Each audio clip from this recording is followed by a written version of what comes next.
Hello বন্ধুরা, আসসালামু আলাইকুম। আমি আবার আসছি একটা রেসিপি নিয়ে। তো আমি আজকে রান্নাবো চিংড়ি মাছের লাউ দিয়া। তো আমি কড়াইটা আগে বসিয়ে দিয়েছি, এখন দিয়ে দিলাম তেল, সয়াবিন তেল।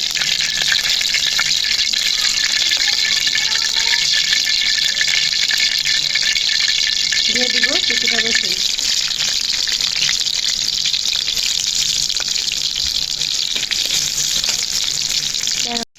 তো রসুনটা এরকম হালকা ভাজা হয়ে গেছে, দিয়ে দিব কিছুটা পেঁয়াজ কুচি। তো আপনারা অনেক পছন্দ করেছিলেন ভেন্ডি ডাল, আপনারা অনেকে কমেন্ট করেছিলেন যেরকম আপনি আমার সঙ্গে থাকবেন কিছু রেসিপি তার জন্য আসলে দিতে পারি না ঠিক মতো।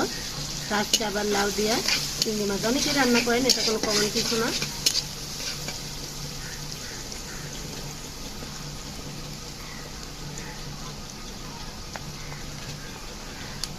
যারা পারেন তারা তো ভালোই পারেন। পেঁয়াজটা একটু আমি হালকা লাল করে নেব, অল্প মশলার ভিতর লাউটা রান্না করব। পেঁয়াজটা হালকা ভেজে নিচ্ছি, এখন দিয়ে দেবো হলুদের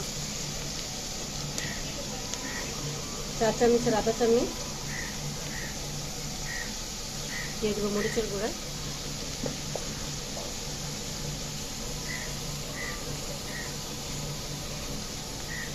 দিয়ে দেবো ধনের গুঁড়া,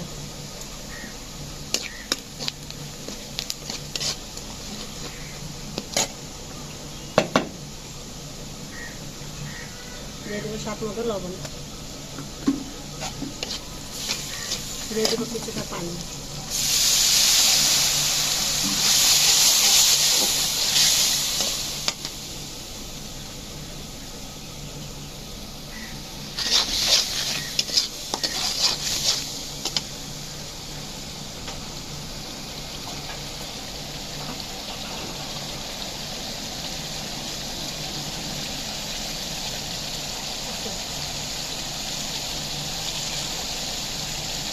দিয়ে দেবো চিংড়ি মাছগুলো ধুয়ে বেছে ভালো করে ধুয়ে রেখেছি কেটে।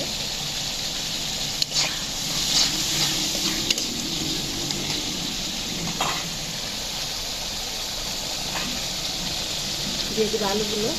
আমি আগেও বলেছি আমার ছোটো ছোটো আলু খেতে পছন্দ করে, এর জন্য আমি আরেকটা আলু দিয়ে দিচ্ছি।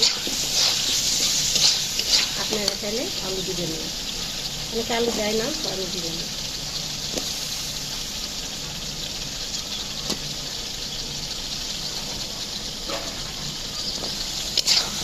আলুটা একটু কষা নেব, তারপর দিয়ে দেবো লাউগুলো। চিংড়ি মাছের সাথে আলুগুলো ভালো করে কষা নেব। আমি একটু 2 মিনিটের জন্য ঢেকে দেব। আমি এখন উঠাই নেব। দেখুন এভাবে আলুটা একটু কষানো হয়ে গেছে।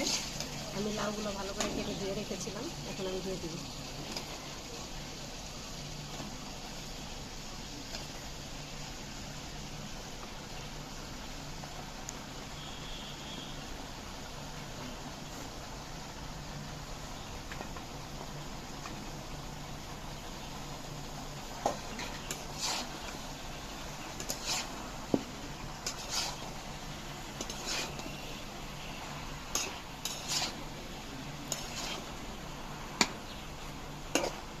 আপনার ইচ্ছা করলে দুটো টমেটো দিতে পারেন, এখন আমার টমেটোটা নেই, আমি এই জন্য টমেটোটা দিব না।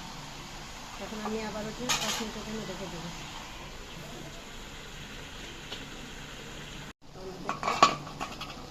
অনেকে পানি উঠে না, অনেক আমার কিন্তু পানি একদমই কম উঠেছে, কারণ লাউটা আমি ছিলে ধুয়ে নিচ্ছি। আর একটু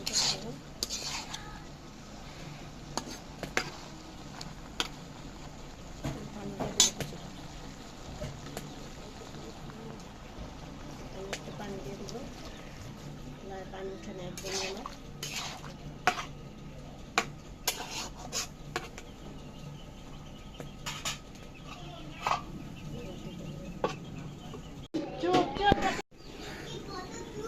মাঝখান দিয়ে আমি ঢাকনা উঠাই নিলাম।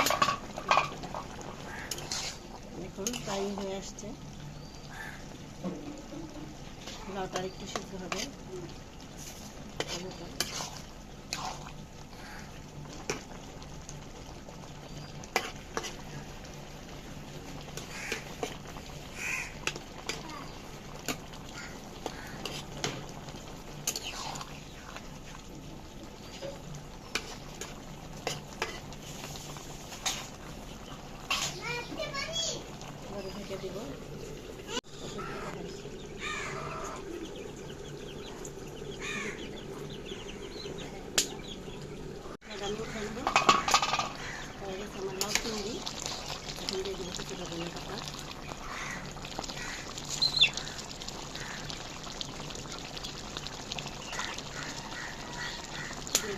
গেছে।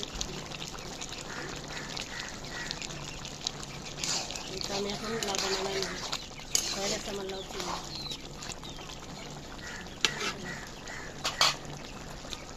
হ্যালো বন্ধুরা, তো এই তো আমার হয়ে গেছে লাউ চিংড়ি। তা আপনি আশা করি বাসায় ট্রাই করবেন আর খেয়ে দেখবেন, ইনশাল্লাহ আশা করি ভালো লাগবে। তো আমার সঙ্গে থাকবেন, লাইক করবেন, শেয়ার করবেন, কমেন্ট করবেন, সাবস্ক্রাইব করবেন আর আমার সঙ্গে থাকবেন। আল্লাহ হাফেজ।